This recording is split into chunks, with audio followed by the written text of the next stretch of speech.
Saat Bapak divonis tertular COVID-19 nih ya, apa yang pertama sekali ada dalam pikiran Bapak? Baik-baik saja. Jadi maksudnya saya sangat-sangat pede karena pada waktu itu ya.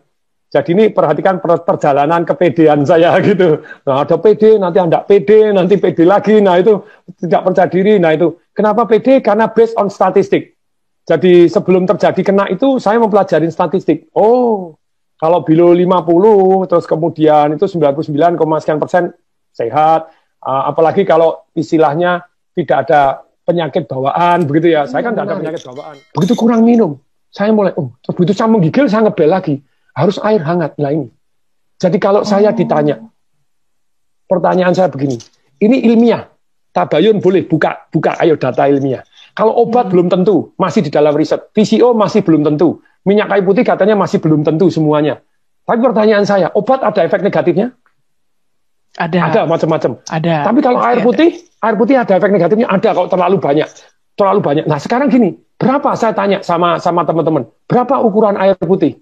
8 gelas. Salah 8 gelas Loki atau 8 gelas 1 liter. Yang benar tuh sesuai dengan berat badan. Kok Anda beratnya 100 kilo, binaraga minumnya 8 gelas Loki ya salah. Pak ya 250 cc tetap kurang. 100 kilo, 8 gelas 250 cc tetap kurang. Baca buku itu di Dr. F. Beckman Hellick itu jadi dia ngomong begini, bahwa manusia itu butuh air. Air berapa? Minimal 30 cc per kilogram berat badan. Saya misalnya bobot 80 kilo dengan tinggi 183. Bukan 8 gelas, yang benar 2,4 liter, 30 cc kali kilogram per berat badan. Pertanyaan saya, betul nggak kalau kurang air, ayo para dokter, para ilmuwan, kalau kurang air 4% Anda lemes, kurang 7% Anda sakit. Ayo mari kita buka, cari data, cari buku boleh. Kurang 20% Anda mati. Dalam hidup ini semua boleh kurang 20%. Mati. Anda kurang 20% apapun boleh. Kurang protein, kurang kalsium, kurang oksigen 20% Anda masih hidup. Tapi kurang air 20%, you die. Pertanyaan saya, kenapa di rumah sakit tidak diwajibkan minum? Halo rumah sakit. Ini penting sekali. Kenapa tidak diwajibkan minum? Lu patung kan harusnya minum sadar sendiri. Tidak bisa. Saya ini tidak punya pengalaman sakit, saya diinfus. Karena diinfus saya pikir tidak perlu minum. Jadi saya merasa kondisi saya drop luar biasa karena kurang air. Nah sekarang kan sudah ada penelitian bahwa ternyata kalau yang namanya orang kena COVID itu darahnya mengental, makanya dikasih heparin, dikasih aspirin. Kenapa dikasih heparin? Suruh minum, woi.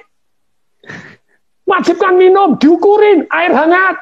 Halo, please deh tolong disampaikan ke semua rumah sakit, semua orang-orang dokter-dokter, please. Karena ini ilmiah.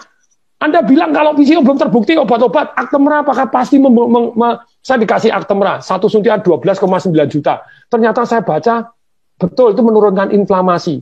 Tetapi kalau Anda kena pneumonia, kena TBC, kena itu mati loh.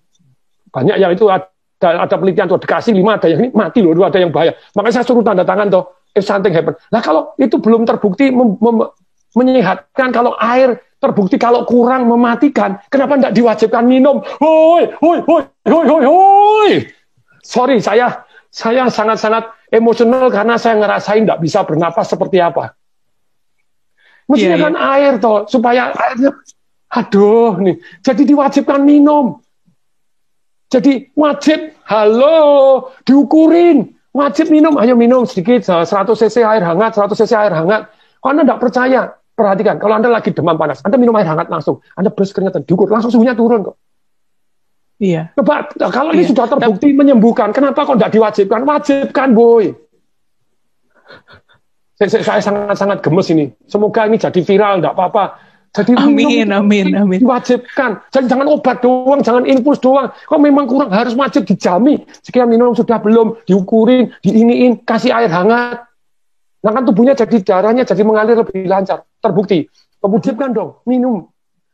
Lebih kemungkinan sehat lebih tinggi daripada Anda tidak perhatian terhadap mereka minum nggak. Ketika orang lemes, gini diinfus terus kemudian tidak minum, lah ya kasihan toh ya. Nanti dites darah tidak keluar dianggap darahnya mengental. Setelah mengental dikasih heparin, dikasih aspirin. Aduh, suruh minum. Wajib. Minum air putih hangat ya. Air putih hangat itu yang paling penting ya, Pak Atung ya. Dan ukurannya 30 cc per kilogram berat badan. Kan tadi kalau air terbukti penting, kenapa tidak diwajibkan minum air? Pernapasan penting, kenapa tidak diwajibkan? Jadi jangan hanya obat boleh, please deh. Sejauh Anda tahu boleh, tapi kalau air terbukti kurang mematikan, kenapa tidak diwajibkan minum air? Air hangat, hoi. Kalau air sudah terbukti ini ya harus kasih deh. VCO sambil jalan, kenapa Anda? Itu Pak, itu masih mitos, belum terbukti. Loh, kalau belum terbukti, obat Anda apakah sudah pasti terbukti? Kalau obat sama-sama belum terbukti, ini efeknya lebih ringan. Dan kalau Anda percaya enggak, kalau Anda yang sakit, saya enggak memujikan Anda sakit, siapapun Anda yang sakit, apapun dilakukan loh. Suruh minum obat ini, nanti kalau kemungkinan mati ya daripada ini ya batik suguhan ya apa ya suruh apa ini. Lah kalau VCO kan baik-baik gitu ya, kenapa enggak gitu loh. Jadi ada penelitian bahwa ternyata orang yang gembira itu megahertznya tinggi, orang yang marah megahertznya rendah, dan orang yang megahertznya rendah kena sakit macam-macam. Jadi itu dokter penelitian, jadi orang-orang ternyata yang sakit itu gelombangnya beda dengan orang yang sehat.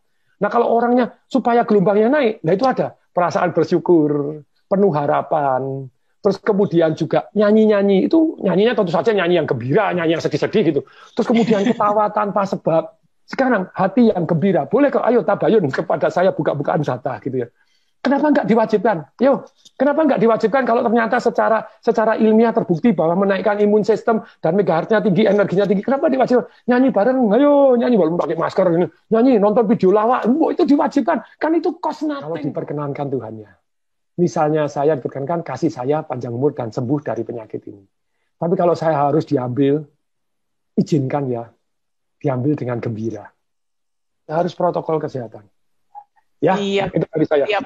Baik Pak Tung, terima kasih banget Pak sudah mau sharing sama Tagar TV. Sehat terus Bapak, dan semoga kisah ini bisa memotivasi mereka yang sedang berjuang melawan corona ya Pak ya. Ya. Salam dahsyat. Salam dahsyat.